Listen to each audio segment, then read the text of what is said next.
This is part 2 of the project for circle, square, triangle.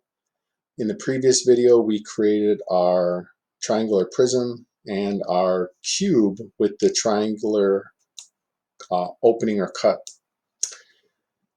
In this video, we're going to create the third part in the series, and that is our cylinder with the square hole.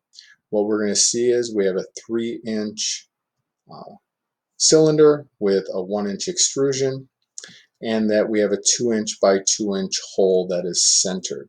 So going back to OnShape, I'm going to create a new sketch on that front plane. I'm going to select my circle tool, and I'm going to create a 3-inch circle.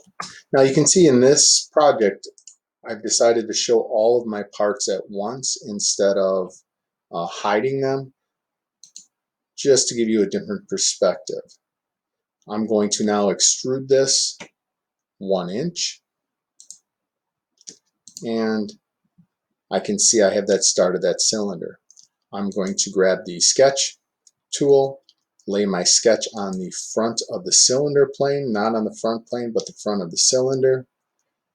I'm going to orientate myself, and I'm going to choose the rectangle tool, but the center point rectangle tool. What this allows me to do is it allows me to find the center of that cylinder. You can see that yellowish orange square that tells me I'm on the center of the cylinder.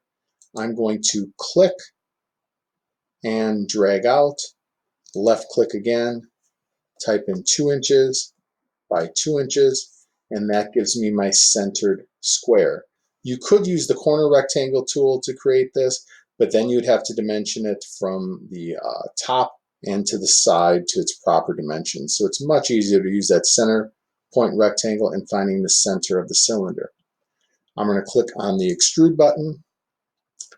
That interface is selected. I'm going to do a removal to make my hole, and green check mark to finish because a 1-inch extrusion is the depth. I'm going to right click on part 3, rename my part cylinder. In the next video, I will show you how to constrain these 3 parts.